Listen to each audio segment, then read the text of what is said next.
Ismaila wa Ishaqa inna rabbi lasami'ud du'a. Segala puji bagi Allah yang menganugerahkan kepadaku di masa tua, yakni Ismail dan Ishak. Ini tercantum di surah Ibrahim.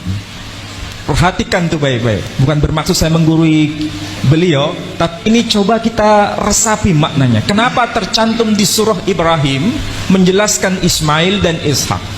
Ini dikuatkan dengan bukti eksternal. Sekali lagi, siapapun yang berhujjah hanya berdasarkan bukti internal cukup berlaku bagi kelompoknya sendiri.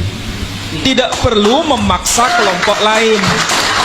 Tapi kalau ingin diakui sebagai hujjah yang kuat, maka hadirkan bukti eksternal itu. Bagaimana bisa dibuktikan data eksternal? Sebagaimana yang disampaikan dalam Quran, kita bisa lihat dari Alkitab atau Bible, atau orang Yahudi menyebutnya kitab Tanakh, dari kata Torah, Nevi'im, Ketuvim. Dalam kitab itu disebutkan, tentu bukan dalam bahasa Arab, disebutkan apa? Bnei Avraham, Yitzhak wa Yismail. Anak-anak Ibrahim ialah Ishak dan Ismail. Ini sudah menjadi bukti. Ada bukti eksternal. Maka bagaimanapun caranya, kebenaran itu semakin terungkap bahwa ini bukan tokoh fiktif Ibrahim itu, karena ada bukti eksternal. Nama Ibrahim asalnya dari kata Abram. Jadi nama aslinya itu Abram.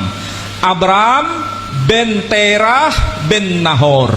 Kemudian berubah namanya menjadi Abraham. Quran sendiri boleh membaca dengan nama Ibrahim. Makanya salah satu qiraah sab'ah ayat yang berbunyi Bismillahirrahmanirrahim, wa idh yarfa'u Ibrahimul qawa'ida minal baiti wa Ismail rabbana taqabbal minna innaka antas sami'ul alim. Jadi boleh dibaca Ibrahim, boleh dibaca Ibrahim. Ini kalau kita kaji dari sisi linguistik, dirosah lisaniyah atau kajian kebahasaan. Dari Abraham menjadi Ibrahim itu ada lompatan. Maka supaya tidak melompat, perlu mediator, bahasa yang menjadi pengantar dari perubahan bahasa Arab ke bahasa Ibraninya atau sebaliknya. Dari Ibrahim ke Abraham kita ketemukan nama Ibrahim. Logikanya dari Abraham, dari kata Ibrahim dan menjadi kata Ibrahim, ini pasti merujuk pada tokoh yang sama. Dan nama Abraham sekali lagi dari kata Abram. Kata Abram ini juga ditemukan dalam kitab saudara kita yang lebih tua. Apa itu? Agama Hindu. Kitab apa itu? Kitab Bhaviswa Purana. Disebutkan nama Abhiram, puter Terahan, puter Nahoran. Sementara dalam kitab-kitab klasik Islam disebutkan Ibrahim bin Tarih bin Nahur. Dari tradisi Yahudi, kitab Talmud ataupun Alkitab atau disebut Bible menyebutkan Abraham bin Terah bin Nahor. Jadi disebut nama Abhiram, Abram, Ibrahim, Abraham, tokohnya bukan tokoh fiktif. Karena apa? Ada data-data yang lengkap, bukan sekedar data internal tapi data eksternal.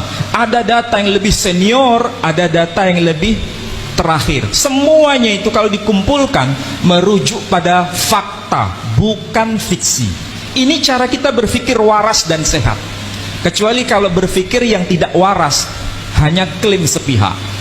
Jadi siapapun yang mau jujur mengakui kebenaran pasti tidak bisa menolak apa yang saya katakan ini. Apalagi kalau dihubungkan dengan tradisi yang lebih luas lagi. Tadi sudah disinggung, misalnya apa betul Bani Jawi itu ada kaitan dengan Ismail, ada kaitan dengan Ibrahim. Ternyata data ini juga dikenal dalam historiografi Nusantara sendiri.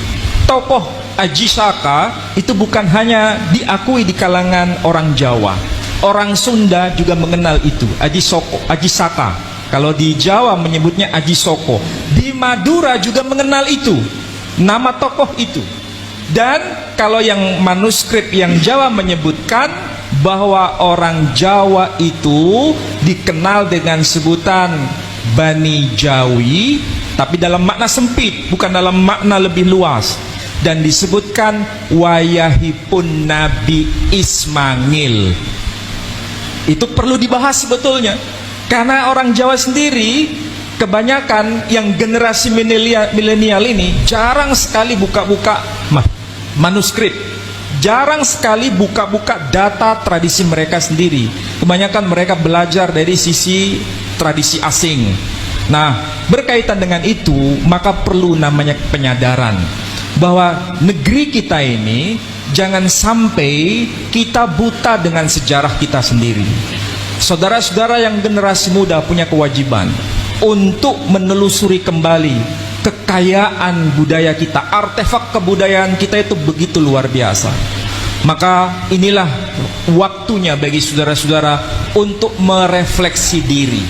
Dan Kiai Imaduddin Al-Bantani sudah memberikan semacam preambul bagaimana cara mengkaji data itu secara baik. Ada plus minus itu pasti, tetapi bukan berarti kita ini tidak mau baca. Masalahnya masyarakat kita ini tidak mau baca. Bahkan sebelum mendengar sudah a priori.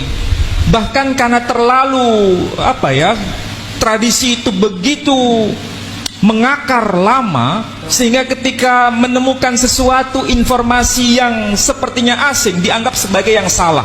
Akibatnya apa? Ini doktrin. Agama itu tidak hanya dalam konteks doktrin, tapi juga pertanggungjawaban ilmiah.